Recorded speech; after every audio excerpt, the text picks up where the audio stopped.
일본이 산업유산정보센터의 역사 조작 때문에 아주 난처한 입장에 처해 있습니다. 유네스코의 공식 석상에서의 발언과 결정문 각주에서 한 국제적인 약속을 지키지 않았기 때문입니다. 한국은 즉각 강력한 반발과 계속적으로 공세 입장에 있는데 일본은 이러지도 저러지도 못하면서 횡설수설하는 입장이 되어버린 것이기 때문입니다. 일본 언론에서도 왜 이렇게 아베는 궁지에 몰릴 정도로 무리수를 두었을까 라는 안타까움을 드러내고 있습니다. 뉴스위크와 아사히신문, 마이니치신문 등에서 일본의 빼박 딜레마에 대해 특집 기사를 실었습니다.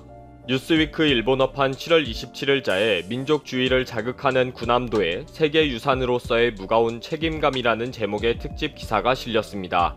뉴스위크는 일본 정부가 유네스코에 약속한 국제사회에 약속한 내용이 지켜졌는지가 매우 중요한데 일본은 메이지 일본의 산업혁명 유산만 강조하면서 약속을 지키지 않았다고 지적했습니다. 일본의 횡설수설 주장은 국민의 역사를 만들어가는 민족주의적인 전략일 뿐이고 한국을 포함한 전 세계인들에게는 전혀 공감을 얻을 수 없는 일방적인 주장일 뿐이라고 했습니다. 조선인 강제노동을 부정하는 인터뷰를 하면서 국민적 정체성을 높이려고 하는 시도는 잘못된 것이라고 했습니다.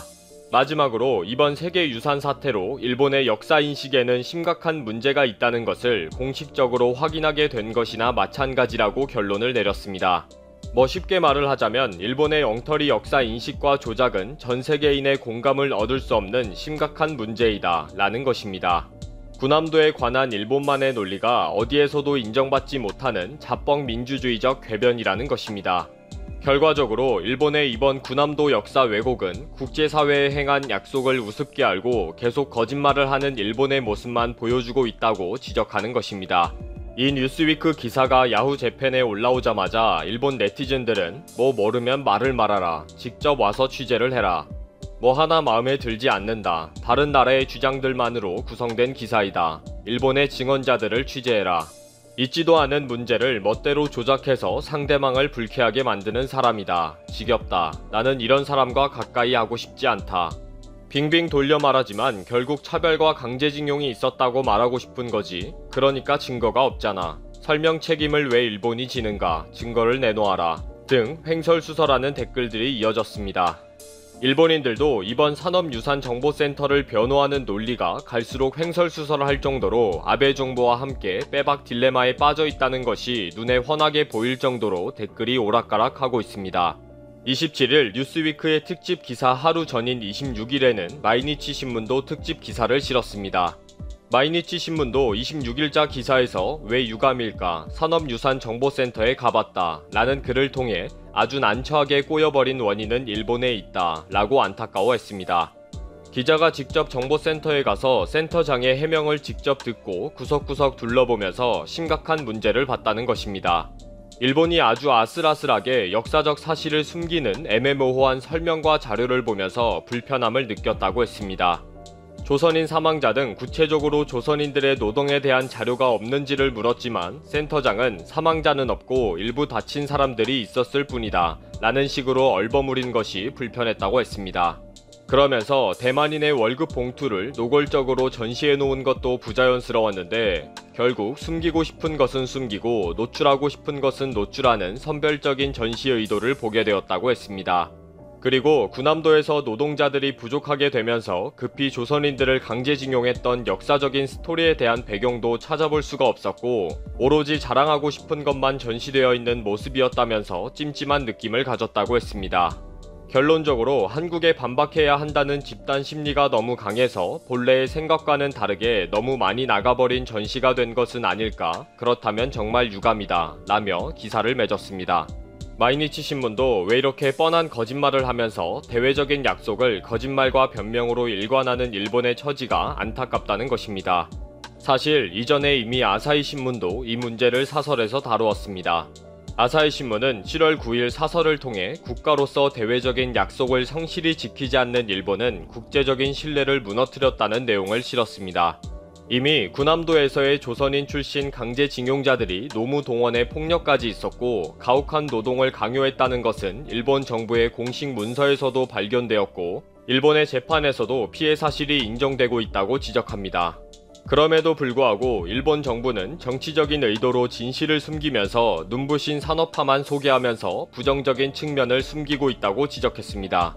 7월 9일 아사히 신문의 사설에 대해 극우 언론들은 가토 고코 센터장과의 인터뷰 형식을 통해 주민들의 증언은 조선인들을 차별하지 않았다고 한다. 대만인은 월급을 잘 받고 대우가 좋았다고 한다 등을 앵무새처럼 전달하고 있습니다. 그만큼 일본은 애초부터 잘못 끼워진 단추인데도 불구하고 다시 전시 내용을 수정할 수도 없다 보니 계속 거짓말과 변명과 궤변으로 일관하게 되는 것입니다. 이렇게 일본이 복잡한 상황에 처하게 된 것은 한국의 강력한 반발과 유네스코의 원칙 때문입니다. 일본은 산업유산 23개곳 중에 조선인들이 대규모로 강제 동원되어 노동에 혹사된 7개 곳에 대해 조선인 강제 노동 희생자를 기리기 위한 조치를 약속했습니다. 등록 심사 당시에 일본 정부 대표는 세계유산위원회 위원국을 상대로 한 발언에서 일본은 1940년대에 일부 시설에서 수많은 한국인과 여타 국민이 의사에 반해 동원돼 가혹한 조건하에 노역을 당했다고 밝혔습니다. 이에 유네스코 세계유산위원회는 등재 결정문에서 각주를 통해 세계유산위원회는 일본의 발표를 주목한다고 명시했습니다. 이렇게 일본 정부는 공식 발언과 등재 결정문 주석을 통해 조선인 강제 노역이 있었다는 사실을 인정하고 희생자를 기리는 조치를 유네스코에 약속했습니다. 그러면서 일본 정부는 2017년 12월 1일까지 세계유산센터에 경과 보고서를 제출하기로 했고 2018년 열리는 42차 세계유산위원회는 이 경과 보고서를 검토하겠다고 했습니다.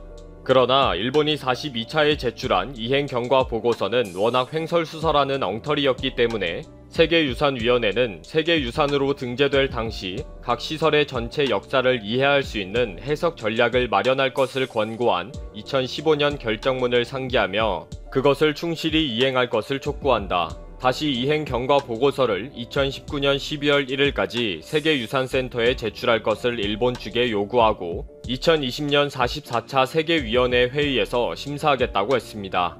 그리고 전체 역사 해석은 국제모범 사례를 고려할 것과 당사 국간의 지속적인 대화를 독려했습니다.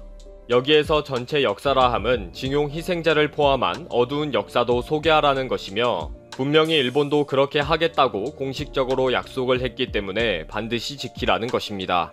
등재 취소는 세계유산위원회 위원국 3분의 2 이상의 찬성이 필요합니다. 실제로 세계유산에 등재되었다가 취소된 사례는 2007년 오만 아라비안 오릭스 보호구역과 2009년 독일 드레스덴 엘베 계곡 등 두 곳입니다. 올해 열리기로 한 44차 세계유산위원회는 C19 사태로 연기가 되어서 아직 일정이 정해지지 않았습니다. 일본은 6월 15일 도쿄의 산업유산정보센터가 공개되자 한국 측의 강력한 항의에 부딪히고 한순간에 한일 갈등의 새로운 사건으로 이슈화되는 것에 놀랐습니다.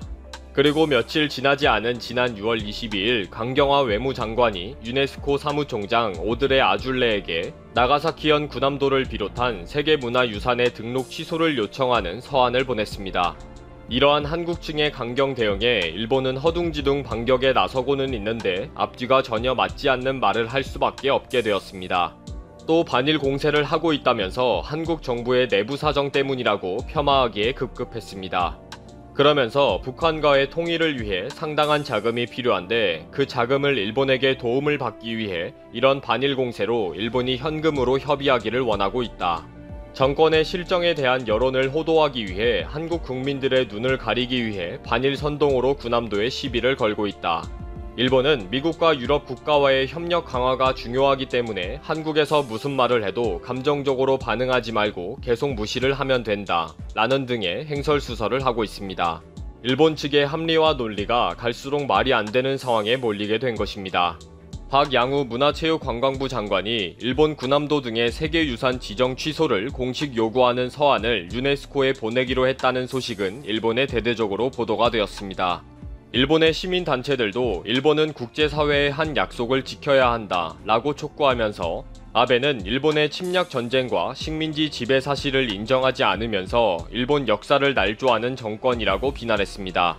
아베가 국제사회와의 약속을 지키지 않는 일본으로 만들어가면서 일본 시민들은 고통스러운 입장에 처해 있다고 했습니다. 일본은 지금 빼박 딜레마에 빠져 있습니다. 이미 공개된 전시 내용을 수정하자니 일본 국민들의 눈치가 보이고 그냥 두자니 국제사회의 망신살이 계속 뻗칠 것이기 때문입니다. 이 문제는 유네스코에서 계속 언급이 될 것이고 국제사회의 한 약속을 내팽개친 일본으로 영원히 기억이 될 것입니다. 지난 18일 한미 방위분담금 5차 회의는 결국 결렬되었습니다. 지난 19일 우리 정부 방위비 협상 대표 정은보 대사는 여기비용 요구는 절대 받아들일 수 없다고 못 박았습니다.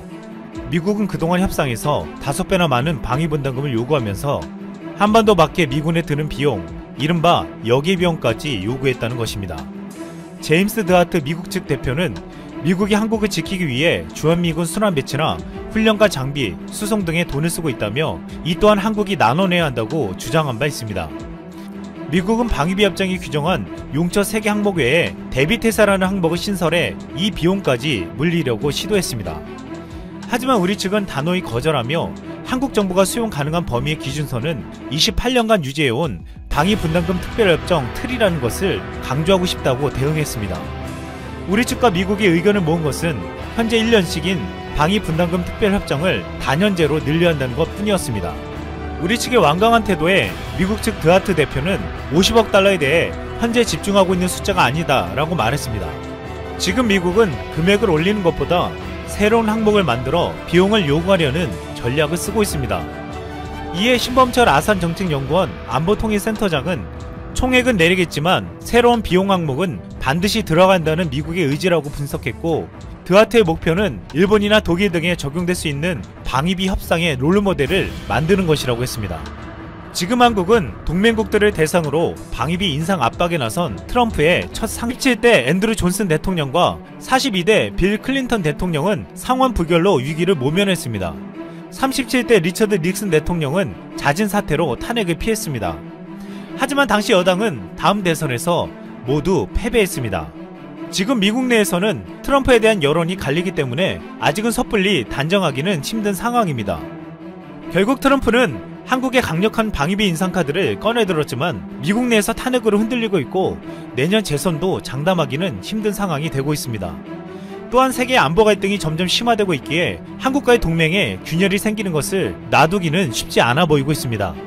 최근 러시아가 미국이 일본에 미사일을 배치하려는 시도를 차단하려 하고 있고, 중국은 최근 남중국해에 한국 마음을 띄우며 주변국들을 긴장하게 만들고 있습니다.